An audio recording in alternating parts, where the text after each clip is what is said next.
Hello दोस्तों, स्वागत है आपका हमारे चैनल iOS फ्रेंड में। और हम पढ़ रहे थे प्रीवियस ईयर का पेपर जो कि ARO RO से संबंधित है। और हमने इसमें 40 क्वेश्चन कंप्लीट कर लिए थे।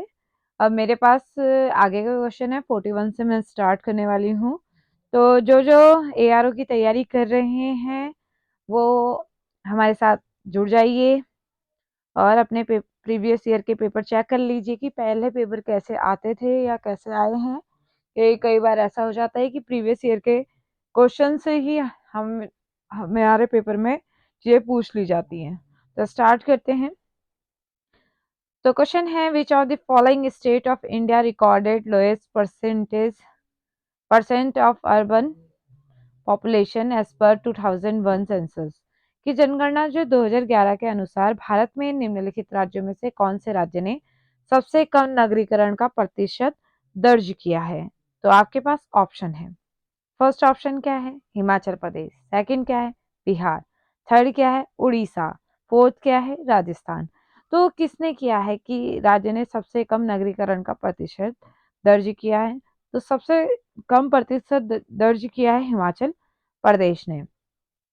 हिमाचल प्रदेश ने 10% 10% सबसे कम नगरीकरण दर्ज किया है। बिहार की बात करूं तो बिहार ने 11.3% और उड़ीसा ने किया है 16.70% एंड राजस्थान की बात कर लेते हैं 24.9% प्रतिशत जो जनसंख्या है नगरों में निवास करती है इनकी। और भारत का सबसे ज्यादा नगरीकृत वो है हमारा कौन, जहां सभी घूमने जाते हैं? गोवा। ये है 62%। और अगर हम बात करते हैं केंद्र शासित प्रदेश की, तो केंद्र शासित प्रदेश में है दिल्ली। कितना परसेंट? 97%। क्लियर। चलते हैं नेक्स्ट क्वेश्चन में। नेक्स्ट क्वेश्चन है हमारा कि 2011 की जनगणना के अनुसार निम्नलिखित में से भारत के किस केंद्र शासित प्रदेश में न्यूनतम लिंगानुपात पाया जाता है? ऑप्शन है आपके पास चंडीगढ़, दमन एंड दीप, अंडमान निकोबार, लक्षद्वीप। बात करते हैं इसकी कि कौन से केंद्र शासित प्रदेश में। तो इसका आंसर है दमन और दीप। दमन और दीप में न्यूनतम लिंगानुपात जो है वो है 618 डिवाइडेड बाय 1000।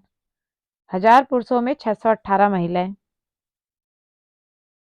ठीक है, ये है किसमें? दमन और दीप में न्यूनतम। सर्वाधिक की बात करूं, सर्वाधिक है पुदुचेरी में। किसमें?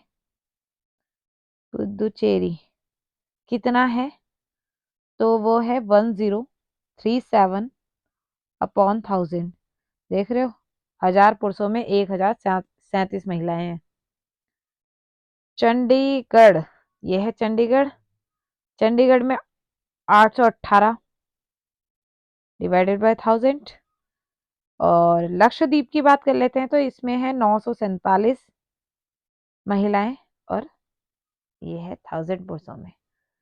तो सबसे कम किसमें हो गया? अंडमान निकोबार द्वीप समूह में। सर्वाधिक किसमें हो गया? पुदुचेरी में। देश का लिंगानुपात कितना है? अगर देश की बात करते हैं, देश का लिंगानुपात की बात करेंगे हम, तो हमारे देश का जो लिंगानुपात है वो है 943। इसे याद रखना। न्यूनतम लिंगानुपात, न्यूनतम की बात करें, न्यूनतम लिंगानुपात ये तो केंद्र शासित प्रदेश जो मैंने आपको बताया था कि केंद्र शासित प्रदेश दमन और दीप है। न्यूनतम लिंगानुपात वाला राज्य की बात करते हैं, राज्य की। तो राज्य कौन सा होगा? राज्य हमारा है हरियाणा। हरियाणा। ठीक है, कितना है? 879। कितना आपको समझ में आ गया? चलो अब चलते हैं नेक्स्ट क्वेश्चन में जो कि 43 नंबर का क्वेश्चन है। 43 नंबर के क्वेश्चन में चलते हैं। तो इसमें क्या है? इसमें दे रखे हैं 2011 की जो जनगणना हुई है उसके अनुसार उत्तर प्रदेश के निम्नलिखित शहरों में से कौन सा शहर मिलियन शहर नहीं है? मिलियन शहर, 7 मिलियन शहर हैं उत्तर प्रदेश में। अब कौन सा नहीं है उसकी बात करते हैं। तो हमारा है इसमें जो मुरादाबाद है वो मिलियन शहर नहीं है। ठीक है, यहाँ पे मिलियन शहर का मतलब हो गया जनसंख्या के तौर पे। ठीक है, तो अगर मैं आगरा की बात करूं तो आगरा में जनसंख्या कितनी है आगरा की? आगरा में है 1.75 मिलियन लोग रहते हैं। ठीक है, और मेरठ की बात करती हूँ तो मेरठ में रहते हैं 1.43 मिलियन। ठीक है, प्रयागराज में कितने रहते हैं? प्रयागराज की बात करती हूँ तो 1.22 मिलियन रहते हैं, जबकि मुरादाबाद में 0.22 मिलियन रहते हैं।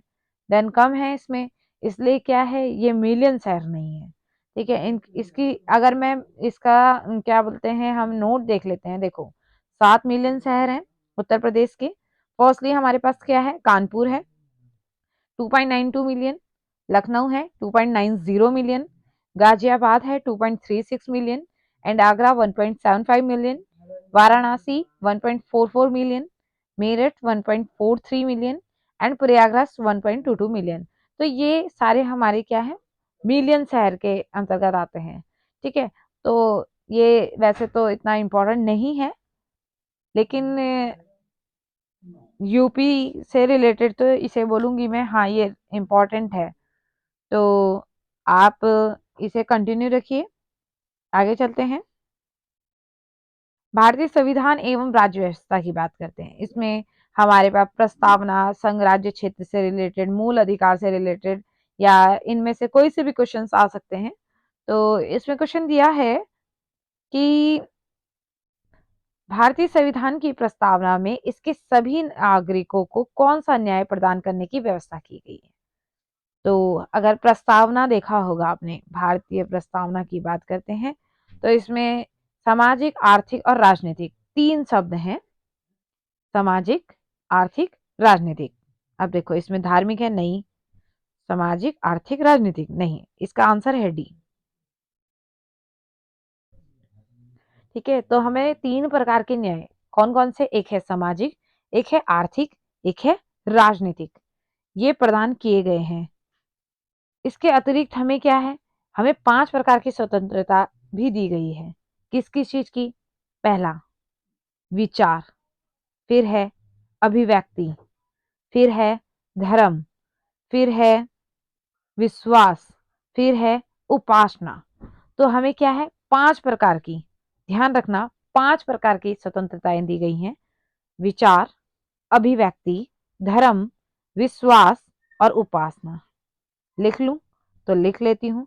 धर्म लिख दिया, अभिव्यक्ति लिख लो, अभिव्यक्ति, और विश्वास यहाँ पे डाल लेती हूँ, विश्वास, और लास्ट है उपासना।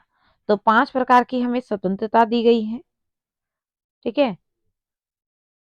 उपासना, इतना समझ में आया। और 3 शब्द हमने जोड़े थे, 3 शब्द की बात करूं, 3 शब्द हमारे 42वां संविधान संशोधन, हर बार पूछा जाता है। 42वां जो संविधान संशोधन हुआ था उसमें क्या हुआ था कि जो हमारे शब्द हैं धर्मनिरपेक्ष, 3 शब्द हैं, 3 शब्द इसमें जोड़े गए थे। पहला धर्मनिरपेक्ष, दूसरा समाजवादी, समाजवादी, और तीसरा है अखंडता। इन तीनों को क्या कर दिया गया था, शामिल कर लिया गया था। ठीक है, तो सम्मिलित किया गया था। अब एक क्वेश्चन ये भी बनता है कि जो उद्देश्य प्रस्ताव है, जो हमारी प्रस्तावना है, ठीक है, वो किसके द्वारा प्रस्तुत की गई थी? तो उद्देश्य प्रस्ताव की बात करते हैं। उद्देश्य प्रस्ताव किसने प्रस्तुत किया था? उद्देश्य प्रस्ताव। तो आपने, ये क्वेश्चन भी बहुत इंपॉर्टेंट है, पूछा गया है। तो JL नेहरू जी ने, जवाहरलाल नेहरू जी ने प्रस्तुत किया था। तो कौन कौन से क्वेश्चन बन गए? पहली बात कि कौन कौन हमारे न्याय प्रदान करने की व्यवस्था की गई थी, तो कौन कौन सी है? सामाजिक, आर्थिक, न्यायिक। फिर 5 प्रकार की स्वतंत्रता बताई मैंने आपको, विचार, अभिव्यक्ति, धर्म, विश्वास और उपासना। फिर मैंने आपको बताया कि 42वां संविधान संशोधन के तहत 3 शब्द जोड़े गए थे। कौन कौन से? फर्स्ट है धर्मनिरपेक्ष, सेकंड है समाजवादी एंड नेक्स्ट है अखंडता। ठीक है, और एक लास्ट बताया मैंने उद्देश्य प्रस्ताव के बारे में, जो कि जवाहरलाल नेहरू जी द्वारा प्रस्तुत किया गया था। मे भी इतना आपको समझ में आ गया होगा। चलो अब नेक्स्ट चलते हैं हम 45 नंबर के क्वेश्चन में। इसमें संसदीय व्यवस्था से संबंधित प्रश्न पूछे गए होंगे, तो चलते हैं। भारतीय संविधान के किस अनुच्छेद के अंतर्गत अंतरराष्ट्रीय समझौते को प्रभावी बनाने हेतु संसद राज्य सूची के विषय में कानून बना सकती है? ठीक है, तो article 252, article 249, article 250 and article 253, इनमें से बताना है आपको। तो आर्टिकल 253 इसके अंतर्गत क्या होता है? इसके अंतर्गत हमारे जो भी समझौते होते हैं, किसी को समझौते जो हैं प्रभावी बनाने हेतु क्या होता है कि संसद राज्य सूची के विषय पर कानून बना सकती है। ठीक है, और ये व्यवस्था जो है केंद्र को अपने क्या करनी पड़ती है, अंतर्राष्ट्रीय दायित्व और प्रतिबद्धता को पूरा करने के योग्य भी बनाती है। ये है, इतना आपको समझ में आया? ये 253 के अंतर्गत है। क्या बोला मैंने आपको कि 253 के अंतर्गत अंतरराष्ट्रीय समझौते को प्रभावी बनाने हेतु संसद क्या करेगी, राज्य सूची के विषय पर भी कानून बना सकती है। 253 ध्यान रखना। अब 249 की बात करूं, 249 में क्या है?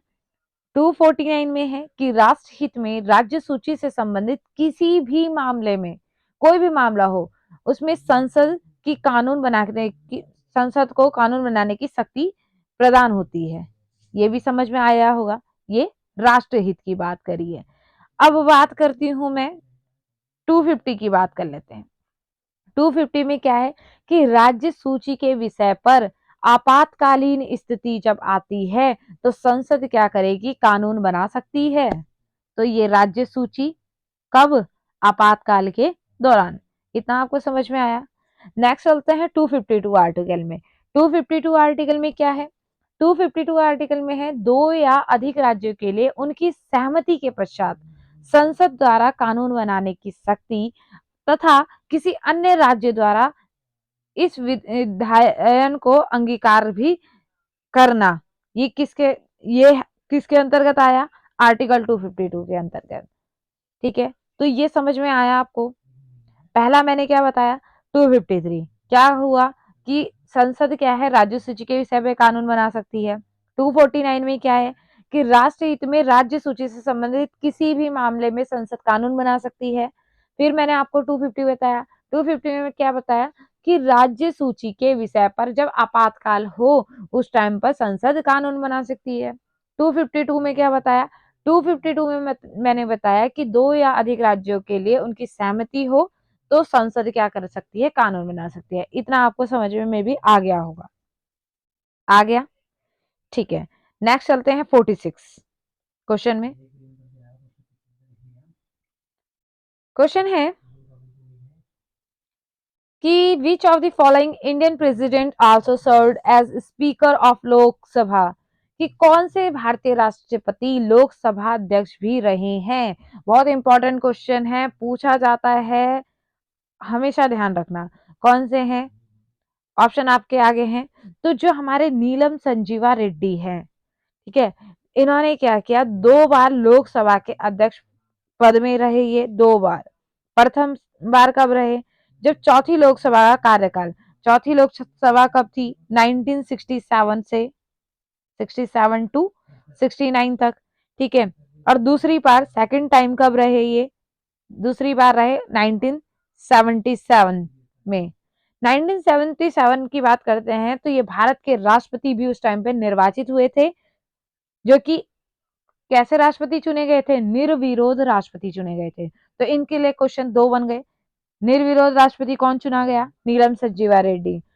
भारतीय राष्ट्रपति होते हुए लोकसभा अध्यक्ष भी रहे हैं, कौन? तो नीलम संजीवा रेड्डी। कितनी बार? 2 बार। कब कब? 1967 to 69 and 1977। Clear? Any doubt? Doubt है तो कमेंट करो। आगे चलती हूं मैं। राज्य सरकार से रिलेटेड क्वेश्चन है। राज्य विधानमंडल की बैठक आयोजित करने के लिए कोरम क्या है? कोरम देखो, वैसे तो आपको पता होना चाहिए कि कोरम क्या है, ठीक है। ऑप्शन देख लेते हैं। इसमें फर्स्ट ऑप्शन है कि कुल सदस्यता का 30 सदस्य या कुल सदस्यता का 10वां हिस्सा जो भी कम हो। फिर है सदन की कुल सदस्यता का आधा। नेक्स्ट है सदन की कुल सदस्यता का 1/4। और लास्ट है हमारा है 10 सदस्य या कुल सदस्यता का 10वां हिस्सा जो भी अधिक हो। तो इसका आंसर क्या है? इसका आंसर है कि 10 सदस्य या कुल सदस्यता का 10वां हिस्सा जो भी अधिक हो। क्योंकि अगर आप देखेंगे आर्टिकल 189 के थर्ड की बात करते हैं, इसमें क्या है कि विधानमंडल की एक बैठक आयोजित होती है, जो उसमें जो कोरम का 10वां हिस्सा या 10 सदस्य होने चाहिए, ठीक है। अब बात करते हैं, यदि सदन की बैठक के दौरान कोरम ना हो तो क्या होगा? तो जो पीठासीन अधिकारी होगा उसका कर्तव्य होगा कि सदन को क्या करे? स्थगित करे, या कोरम पूरा होने तक सदन को स्थगित रखे, ठीक है। अगर मैं बात करूं संविधान के 6वें भाग की बात करती हूँ मैं। संविधान का 6वां भाग की बात कर रहे हैं। 6वें भाग में क्या है? आर्टिकल 168 टू 212 तक राज्य विधानमंडल का गठन, कार्यकाल, अधिकारी प्रक्रिया, विशेष अधिकार, शक्तियां आदि के बारे में इसमें बताया गया है। तो आपको ध्यान रहना चाहिए कि कोरम कितना होना चाहिए? 10 सदस्य या कुल सदस्यता का 10वां हिस्सा जो भी हो, ठीक है। इतना आपको समझ में आ गया। अब नेक्स्ट क्वेश्चन में चलते हैं। संविधान पंचायती राज व्यवस्था से संबंधित है, बहुत इंपॉर्टेंट क्वेश्चन है, तो इसे भी ध्यान में रखते हुए चलना कि क्वेश्चन क्या है। क्वेश्चन है हमारे पास, क्वेश्चन है नेक्स्ट क्वेश्चन हमारे पास है 1993 में निम्नलिखित में से कौन सी भाषा 8वीं अनुसूची में सम्मिलित नहीं की गई? सबसे अच्छी मैं आपको बात बताऊं, इसे याद करने का तरीका बता रही हूँ। याद रखो, BDMS। BDMS का मतलब बोडो, डोंगरी, मैथिली, संथाली। तो फर्स्टली आपको ध्यान रखना है, देखो और मैं ये बता देती हूँ। BDMS याद रखना है। कौन सा संविधान संशोधन? 92 का संविधान संशोधन कब हुआ था? 2003 में हुआ था, ठीक है। तो ये चीज आपको ध्यान में रखनी है, ठीक है। 8वीं अनुसूची, ये याद रखना है। 8वीं अनुसूची, और 8वीं अनुसूची में सारी हमारी भाषाएं, टोटल भाषाएं कितनी है? 22 है। तो पहली बात, इसमें ऑप्शन जो दे रखे हैं, इन ऑप्शन की बात करते हैं। इन ऑप्शन में तो BDMS का मतलब ये तो सारे आ रखे हैं, तो इसका मतलब ये सारे सही हैं। अब देखो, ये आया है UPARO के एग्जाम में, तो इस यूपी वालों ने क्या मांगा है? यूपी उत्तर प्रदेश लोक सेवा आयोग ने इसका आंसर जो है संथाली माना है, जबकि आंसर इसमें सारे आंसर सही हैं, ठीक है। तो ध्यान में रखना, लिखा हुआ भी है मैथिली, डोंगरी, बोडो एवं संताली भाषाओं को जोड़ा गया है, तो कंफ्यूज होने की जरूरत नहीं है। नेक्स्ट क्वेश्चन है, ठीक है, ठीक। आपके आगे क्वेश्चन है, the 6 point formula proposal of India for south Asian region was presented by which prime minister of India? दक्षिण एशियाई क्षेत्र की बात करते हैं। भारत का 6 सूत्री प्रस्ताव भारत के किस प्रधानमंत्री द्वारा प्रस्तुत किया गया? बहुत इंपॉर्टेंट क्वेश्चन, इतना अच्छा क्वेश्चन है आपके आगे, क्या ही कहूं। तो इसका आंसर क्या है? ऑप्शन में चलते हैं। फर्स्टली हमारा ऑप्शन है मनमोहन सिंह, सेकंड ऑप्शन है अटल बिहारी वाजपेयी, नेक्स्ट है नरेंद्र मोदी जी, एंड हमारे हैं नेक्स्ट है इंद्र कुमार गुजराल। इनमें से कौन सा आंसर है कि जिन्होंने भारत का 6 सूत्री प्रस्ताव प्रस्तुत किया था? जल्दी से आंसर दीजिएगा। तो इसका आंसर है अटल बिहारी वाजपेयी। इन्होंने क्या किया था? दक्षिणी एशियाई क्षेत्र के लिए भारत, और क्या किया था? भारत का 6 सूत्री प्रस्ताव प्रस्तुत किया था। क्यों किया था? कि देशों में जो हमारे देश हैं, अलग अलग देशों के बीच जो संबंधों को मजबूत करने का प्रयास किया गया था, ठीक है। तो प्रथम प्रयास किसके द्वारा किया गया? प्रथम प्रयास किया गया था 1992 में। कब? 1992 में।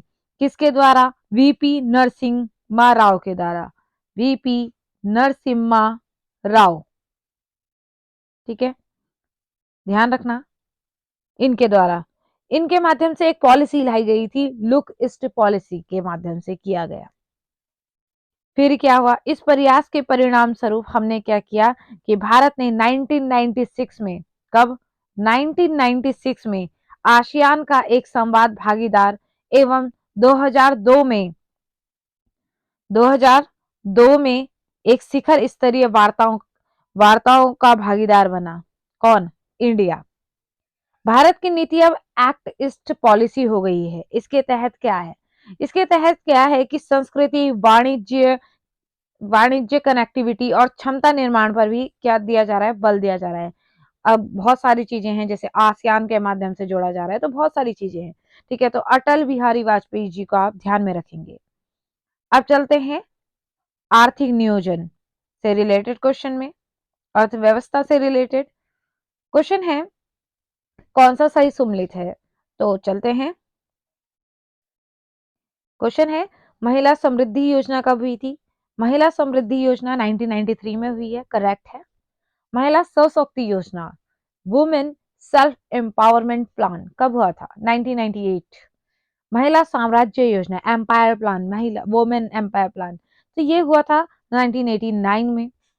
एंड राष्ट्रीय पोषाहार मिशन योजना, ये 2003 की बात बोल रहे हैं, नहीं, ये हुआ था, अभी हुआ है, ये तो 2018 में हुआ है। राष्ट्रीय पोषाहार योजना 2018, महिला समृद्धि योजना 1993, महिला सशक्ति योजना 1998, महिला साम्राज्य योजना 1989, देन राष्ट्रीय पोषाहार मिशन योजना 2018। क्लियर? आगे चलते हैं, लिस्ट 2 दे रखी है, मिलान करना है, तो चलते हैं। पंचवर्षीय योजना, बहुत अच्छी चीज, बहुत अच्छे क्वेश्चन आते हैं इससे, पंचवर्षीय योजना से इसमें दे रखे हैं, मॉडल दे रखे हैं और नाम दे रखा है। चलते हैं, जो फर्स्ट योजना थी, तो उसमें जो मॉडल यूज हुआ था वो कौन सा था, तो वो था first Harrod Domar model, second था महालनोबिस मॉडल, थर्ड था हमारा S Chakravarty model, and fourth था हमारा अशोक रुद्र मॉडल। दोबारा से, फर्स्ट था हेराल्ड ओमर, सेकंड था महालनोबिस, थर्ड था अशोक रुद्र, सॉरी, थर्ड था एस चक्रवर्ती मॉडल, और फोर्थ था हमारा अशोक रुद्र मॉडल। क्लियर? कोई डाउट नहीं होगा। चलो नेक्स्ट क्वेश्चन में चलते हैं। नेक्स्ट क्वेश्चन है, भारत की राष्ट्रीय अर्थव्यवस्था का सबसे बड़ा स्रोत क्या है, लार्जेस्ट सोर्स बताना है। तो सबसे लार्जेस्ट सोर्स जो हमारा है वो सेवा क्षेत्र है, सर्विस सेक्टर है, ठीक है। सबसे बड़ा स्रोत सर्विस सेक्टर, इसमें सेवा क्षेत्र का जो योगदान है वो हमारा है 53%, ठीक है। और जो, अगर हम औद्योगिक क्षेत्र की बात करते हैं, वो है हमारा 28.2%, जबकि हमारा जो एग्रीकल्चर सेक्टर है वो है हमारा 18.8%, ठीक है। तो क्या हो गया, फर्स्ट एग्रीकल्चर 18.8, औद्योगिक 28.2 एंड सर्विस का 53%। क्लियर? नेक्स्ट चलते हैं 53 नंबर के क्वेश्चन में। तो एक किसान जिसके पास 1 से 2 हेक्टेयर तक जोत है, उसे जाना जाता है, क्या जाना जाता है, किस नाम से जाना जाता है, सीमांत कृषक के नाम से, बड़ा कृषक, मध्यम कृषक या लघु कृषक, तो किसके नाम से जाना जाता है। तो अगर मैं बात करती हूँ, इसमें कितना बोला, 1 से 2 हेक्टेयर की बात कर रहे हैं, 1 से 2 हेक्टेयर, 1 से जो 2 हेक्टेयर के बीच में आते हैं उन्हें कहा जाता है लघु कृषक, ठीक है। 1 से 2 हेक्टेयर की बात करी, और बात करें अगर हम बड़ा सीमांत कृषक की, सीमांत कृषक जो 1 हेक्टेयर से कम होगा, माइनस 1 हेक्टेयर से कम होगा, वो सीमांत कृषक। बड़ा कृषक किसे कहेंगे? बड़ा कृषक उसे कहेंगे जो 10 हेक्टेयर से ज़्यादा होगा, 10 हेक्टेयर प्लस। और मध्यम कृषक किसे कहेंगे? जो 4 से 10 हेक्टेयर के मध्य होगा। ठीक है, इतना आया समझ में? चलो आगे चलते हैं।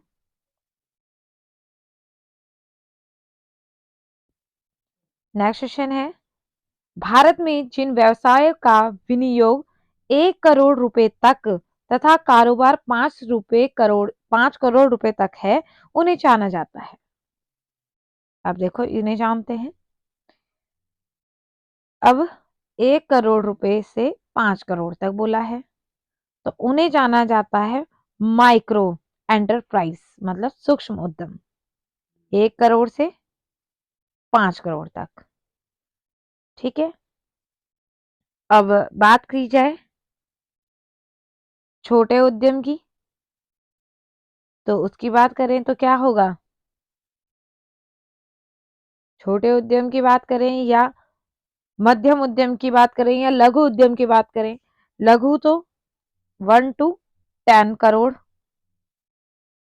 ठीक है, और मध्यम में हो जाएगा 10 से 50, और छोटे तो फिर 1 करोड़ से कम ही हो जाएंगे। तो आपको समझ में आ गया होगा इतना। और हमारे यहाँ सूक्ष्म लघु एवं मध्यम उद्यमों का वर्गीकरण ही किया गया है। ठीक है, तो आगे चलते हैं। आगे का क्वेश्चन 55 नंबर के क्वेश्चन में चलेंगे। 55 नंबर का क्वेश्चन है, भारत के कृषि उत्पाद व्यापार व वाणिज्य बिल 2020 में से निम्न में से किसका उल्लेख नहीं किया गया है? तो किसका उल्लेख नहीं किया गया है? आपके आगे ऑप्शन है।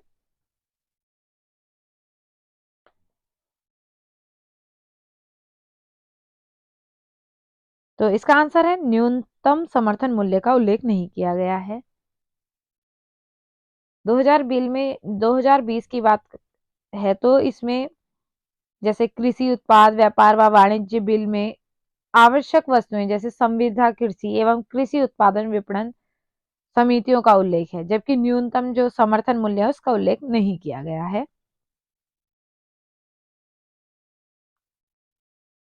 और अगर हम बात करें तो एक 2020 में किसानों के हित के लिए 3 विधेयक पारित किए गए थे। ठीक है, तो इसके नोट में देख लीजिए, ये है। फर्स्ट है किसान उपज व्यापार और वाणिज्य, जो कि 2020 का विधेयक। मूल्य आश्वासन पर कृषि सेवाओं पर कृषक या सशक्तिकरण संरक्षण अनुबंध विधेयक पारित हुआ था। और आवश्यक वस्तु संशोधन विधेयक। ठीक है, ये 3 चीजें हैं। नेक्स्ट सेशन में चलते हैं। कौन सा सही सुमेलित नहीं है? तो हमारे पास 4 ऑप्शन है। कंपनी अधिनियम। कंपनी अधिनियम हुआ था कब? 2013 में, ये सही है। भारतीय संविदा अधिनियम ये हुआ था 1872 में।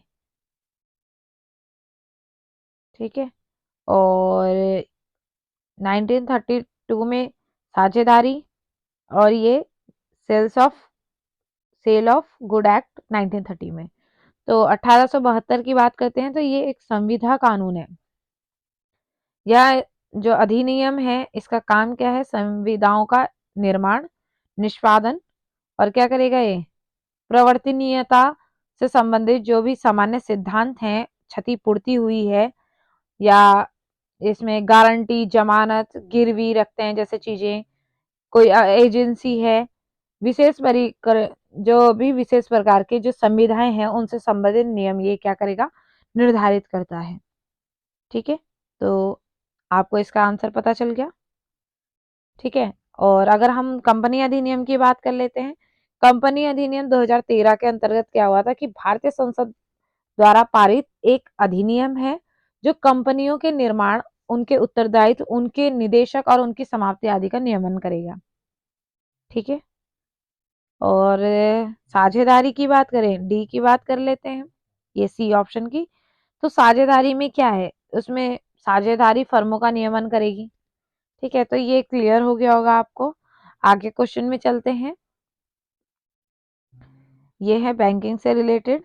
रिजर्व बैंक ऑफ इंडिया में निम्नलिखित गवर्नरों पर विचार करें और उन्हें कालक्रम अनुसार व्यवस्थित करें। तो चलो यहीं पे लिख लेते हैं। डॉक्टर सी रंगराजन, इनका कार्यकाल 77 से 82, 77 टू 82। ठीक है, और ये सॉरी सॉरी सॉरी, इनका कार्यकाल नहीं है,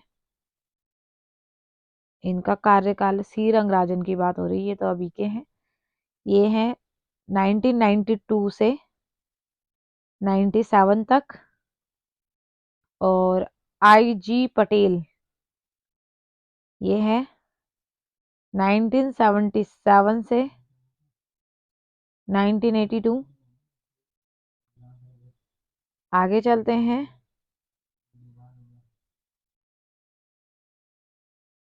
डीडी सुब्बा राव, डीडी सुब्बा राव का कार्यकाल 2008 से रहा, 2008 से 13 तक।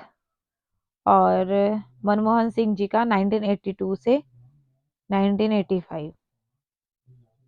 ठीक है, एक बार इसके नोट में चलते हैं, उसमें आपको ज्यादा समझ आएगा। ये है सही कालक्रम। आईजी पटेल 77 से 82, फिर मनमोहन सिंह आ गए थे 3 साल के लिए 1982 से 85। रंगराजन जी आ गए थे 1992 से 1997 में। और सुब्बाराव जी आए थे 2008 से 2013 तक। ठीक है, और वर्तमान में शक्तिकांत दास जी हैं। विज्ञान, विज्ञान से रिलेटेड क्वेश्चन पढ़ लो, बहुत पूछे जा सकते हैं कुछ भी। एक सितार में किस प्रकार की ध्वनि होती है? तो किस प्रकार की ध्वनि होती है एक सितार में? तो एक सितार में होती है अप्रगामी एवं अनुदैर्ध्य। ठीक है,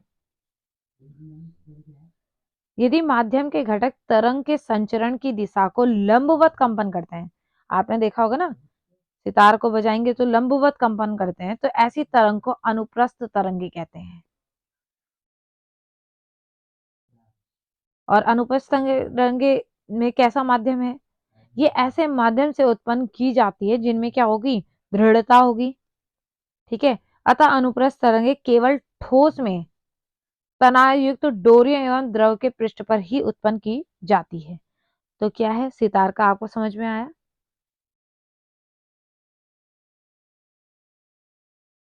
सॉरी, ये ना, इसका ऑप्शन डी है, अनुप्रस्थ, अनुदैर्ध्य नहीं है। तो अनुप्रस्थ, ध्यान में रखना, अनुप्रस्थ तरंगे। समझ में आ गया इतना? ठीक है, आगे चलते हैं।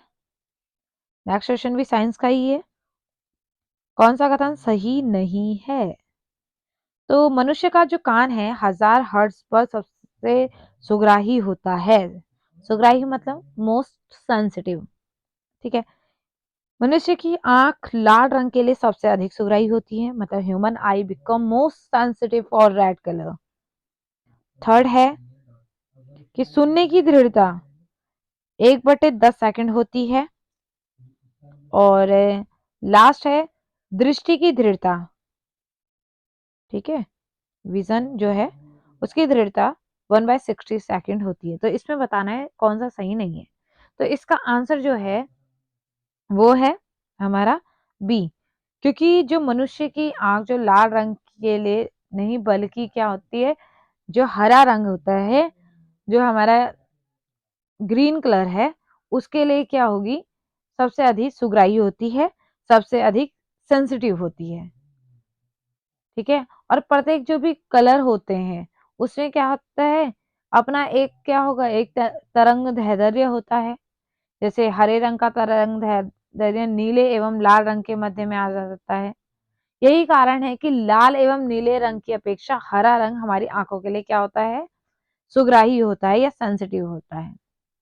ठीक है, और मनुष्य का कान 1000 हर्ट्ज पर सबसे ज्यादा सुग्राही होता है।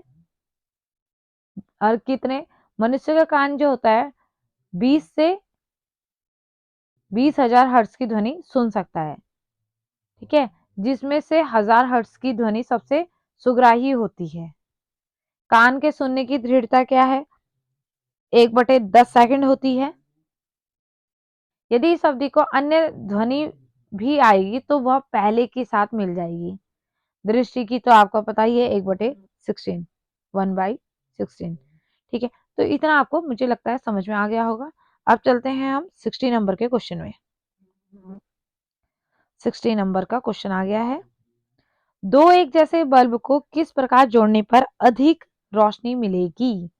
तो दो एक जैसे बल्ब को मिलाना है, तो ऑप्शन है both are connected in series, दोनों श्रेणी क्रम में जुड़े हों, या पैरेलल जुड़े हों। तो जब क्या है, इसका आंसर क्या होना चाहिए ये पूछा गया है, ठीक है। तो इसका आंसर है सेकंड वाला। क्या है कि दो एक जैसे जो बल्ब हैं समांतर क्रम में जोड़ने पर क्या देंगे? अधिक रोशनी देंगे, क्योंकि क्या है, समांतर क्रम संयोजन में प्रतिरोधों को इस प्रकार जोड़ा जाता है कि क्या होता है कि हर प्रतिरोध पर विभवांतर समान रहेगा। और क्या होगा, न्यूनतम प्रतिरोध प्राप्त करने के लिए संयोजन का प्रयोग भी किया जाएगा। तो क्या होगा, न्यूनतम प्रतिरोध हो, जैसे ही न्यूनतम प्रतिरोध होने पर समांतर क्रम में क्या होगा, जुड़े बल्बों से क्या हो जाएगा, अधिक रोशनी मिलने लग जाएगी। और इसके अतिरिक्त क्या हो सकता है कि इसके अतिरिक्त अधिकतम प्रतिरोध प्राप्त करने के लिए प्रतिरोधियों की श्रेणी क्रम में जोड़ा जाता है, ठीक है। तो किस क्रम में जोड़ना चाहिए? समानांतर क्रम में, ठीक है। तो 60 क्वेश्चन मेरे कंप्लीट हो चुके हैं। और जहां तक है कि मैं क्लास लेंथी नहीं बना रही हूँ, 2020 क्वेश्चन कंप्लीट इसलिए करवा रही हूँ कि आप अच्छे से इसे लर्न करें, ठीक है, इसे पढ़ें, समझें कैसे कैसे एग्जाम में क्वेश्चन आ सकते हैं, शायद यही क्वेश्चन उठ जाए। तो प्लीज अच्छे से तैयारी कीजिए, और आपको मेरे चैनल को आगे भी प्रमोट करना होगा, तो चैनल को लाइक करें, सब्सक्राइब करें, शेयर करें और कमेंट करें, ताकि मुझे मोटिवेशन मिल सके कि मैं आपको अच्छी क्लास प्रोवाइड करवा पा रही हूँ। Thank you for watching.